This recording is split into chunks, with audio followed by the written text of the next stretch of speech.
The Alexandros Library does not exist, not in any mappable reality. It appears only to those who seek knowledge they should not have, those desperate for forbidden truths.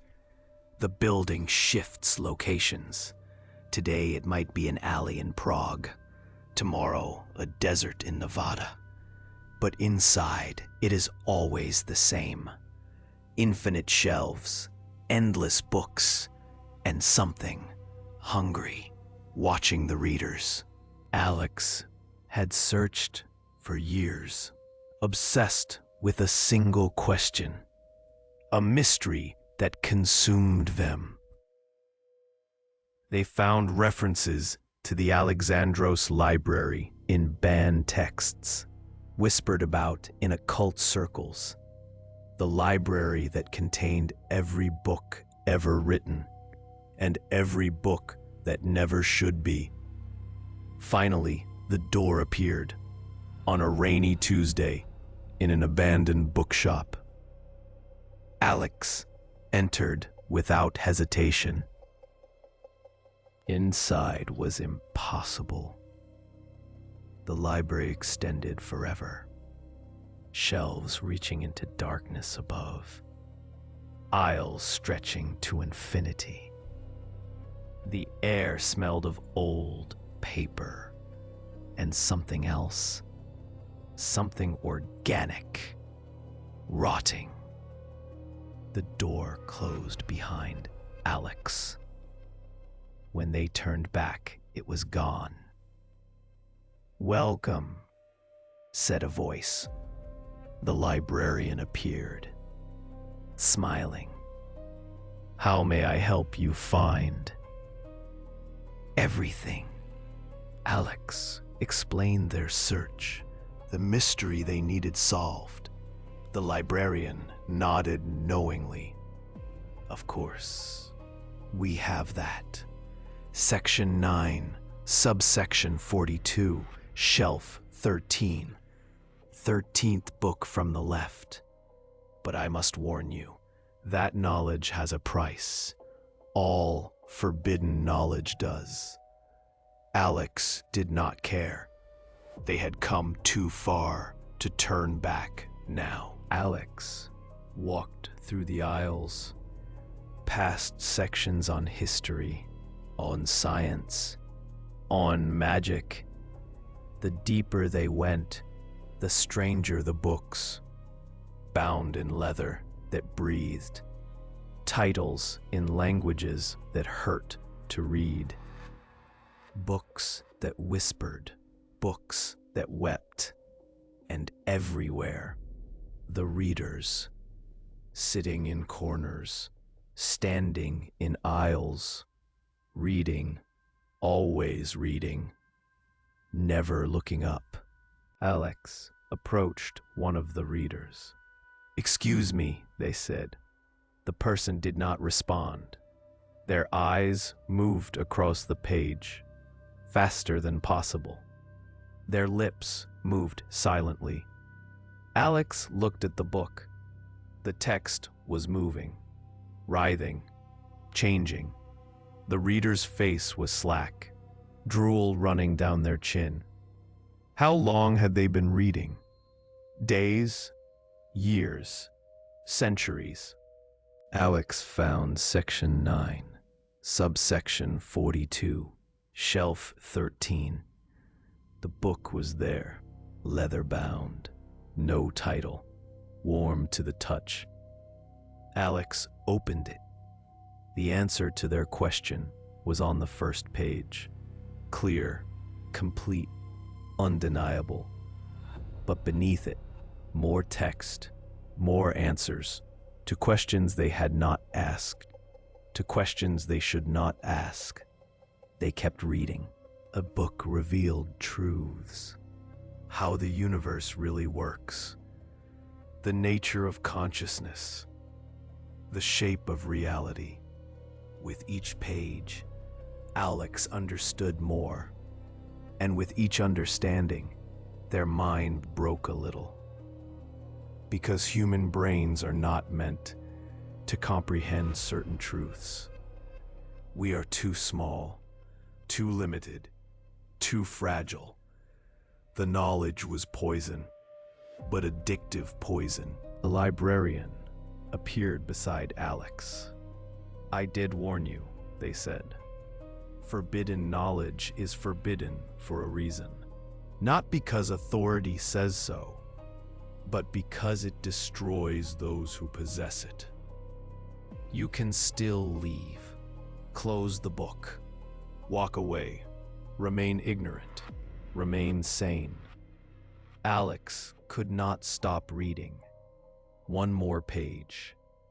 Just one more truth. Alex realized the trap. Alex tried to close the book. Their hands would not obey. Tried to look away. Their eyes stayed fixed to the page. The text was inside their mind now, reading itself. Even with eyes closed, they could see the words, burning into their consciousness. "There is no closing this book," the librarian said. "Once you start reading, you read forever." The readers gathered around Alex. Hundreds of them, all holding books, all reading. Their mouths moved in unison, whispering the texts, creating a chorus of forbidden knowledge. Alex heard every word, understood every secret. Their mind expanded, cracked, shattered, reformed into something that could contain the impossible, something no longer entirely human. Alex stopped being Alex.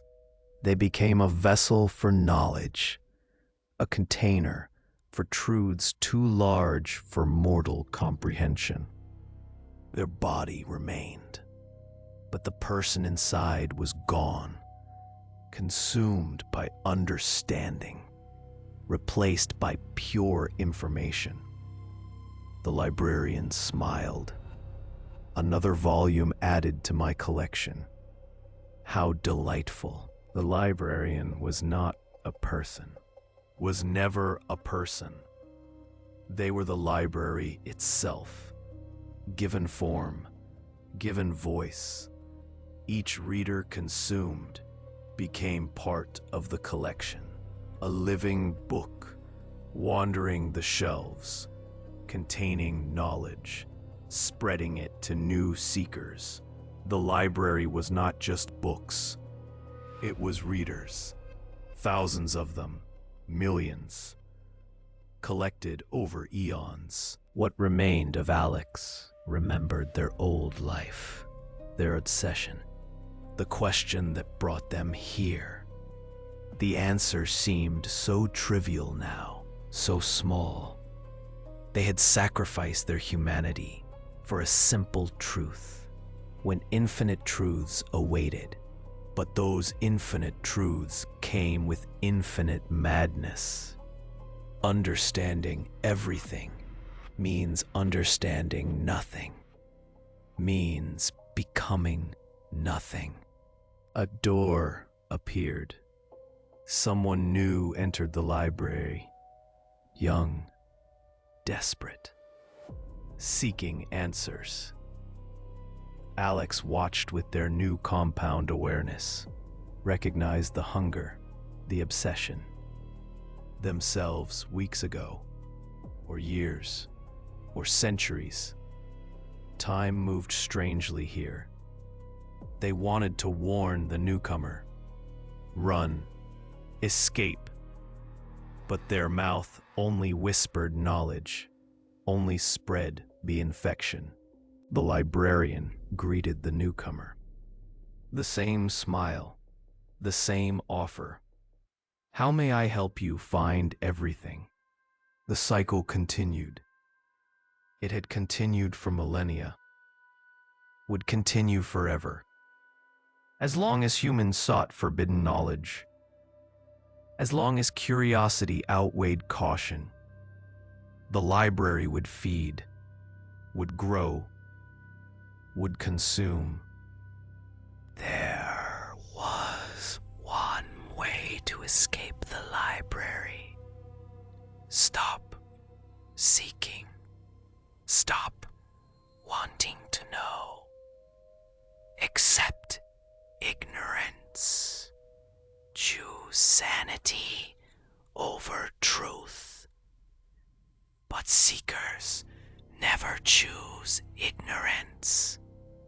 That is why they became seekers. That is why the library always wins. Alex understood this now. Understood everything now. Understanding was their prison.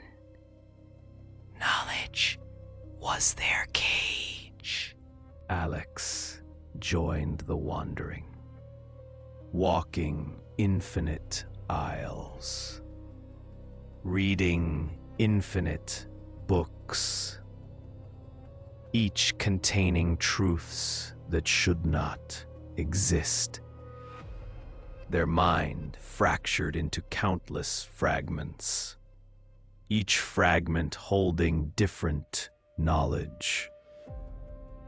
They were a library within a library now, a fractal of forbidden understanding. This was forever. This was always. This was home. The Alexandros Library is always accepting new readers. It appears to those who seek forbidden knowledge, to those who believe truth is more important than sanity. If you see a door that should not be there, if you find a book with no title, if someone offers to help you find everything, walk away. Some questions should never be answered. Some truths should never be known. Sweet dreams.